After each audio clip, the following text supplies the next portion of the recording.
আসসালামু আলাইকুম। আশা করি আপনারা সবাই ভালো আছেন। আজ আমার পাখি নিয়ে কিছু কথা বলবো আপনাদের মাঝে। আমি কিভাবে দেখাশোনা করি। দেখ আপনারা দেখতেই পারছেন আমি এখানে কাঠের ভুসি টেকে দিচ্ছি। কারণ আমি প্রতি সপ্তাহে ২ বার কাঠের ভুসি টেকে দিই, তাতে আমার পাখিগুলো ভালো থাকে, সুস্থ থাকে। এই টাকার কারণ হচ্ছে আমার এই ঘরটি হলো আবদ্ধ, কোনো ফাঁকা নেই। ছোট একটি জানালা আছে, সেটি দিয়ে গ্যাস বের হতে পারে না। এজন্য আমি প্রতি সপ্তাহে ২ বার রেখে দিই, যাতে আমার এই পাখিগুলো ভালো থাকে, গ্যাস কম হয়। আর যাদের বেড়া দেয়া, নেট দিয়ে ঘর করা, তাদের মাসে ২ বার টেকলে হয়ে যায়।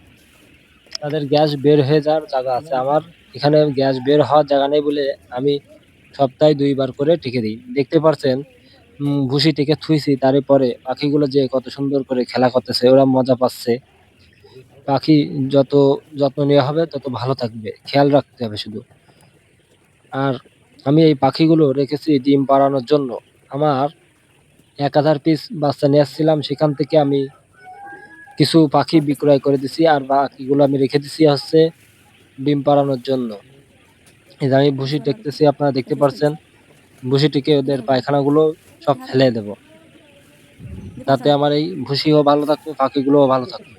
আর অতিরিক্ত ভুসি নষ্ট হয়ে গেলে, ভিজে গেলে দেহ ওই সময় ভুসি পরিবর্তন করে দিতে হয়।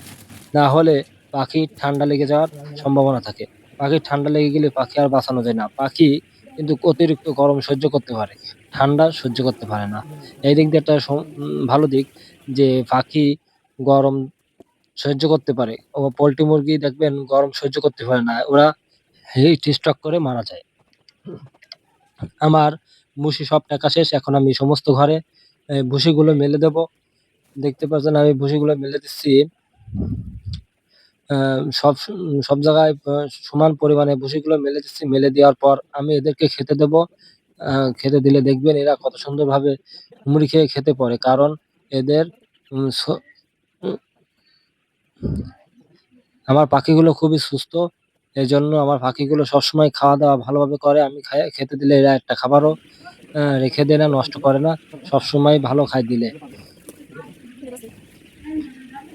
এখানে আমি ৩০০ মায়া পাখি রেখেছি বেছে, বেছে। এর মধ্যে কিছু উম মরগ্রহ হতে পারে। তারপর আমি আবার আরেকবার বাচ্চা দেব। দেওয়ার পর আমি বাকি মোরগগুলো আলাদা করে নিয়ে যাবো। আমি অল্প কিছু রাখবো। মায়া বোজ আমি সব বোজ ডিম করবো। আর আমি অল্প কিছু বীজ ডিম বানাবো, যাতে আমি নিজে ডিম ফুটিয়ে সেই বাচ্চা বড় করতে পারি। এজন্য আমি কিছু মায়া পাখি সরিয়ে আর মাদা পাখি সরিয়ে নেব। এই যে আমি এখন খাবার দিচ্ছি, দেখুন কিভাবে এরা খেতে লেগে যায় খাবার টফে। খাবার খাওয়ার জন্য দেখতে পারছেন, খাবার দেওয়ার সঙ্গে, সঙ্গে খাবারের পট ঘিরে ধরেছে। সবাই মারামারি করে পাল্লা দিয়ে খাবার খাওয়ার জন্য ব্যস্ত হয়ে গেছে। আপনারা যারা পাখি পালন করেন সবাই চেষ্টা করবেন মাসে ২ বার ভুসি টিকে দেওয়ার জন্য। তাহলে আপনার পাখিগুলো সুস্থ ও ভালো থাকবে। অ্যা দেখতে পারছেন পাখিগুলোতে কিভাবে খাবার খাচ্ছে। আমার পাখিগুলো খুবই ভালো। আমার একটি YouTube চ্যানেল আছে। আপনারা সবাই YouTube চ্যানেলটি সাবস্ক্রাইব করে রাখবেন।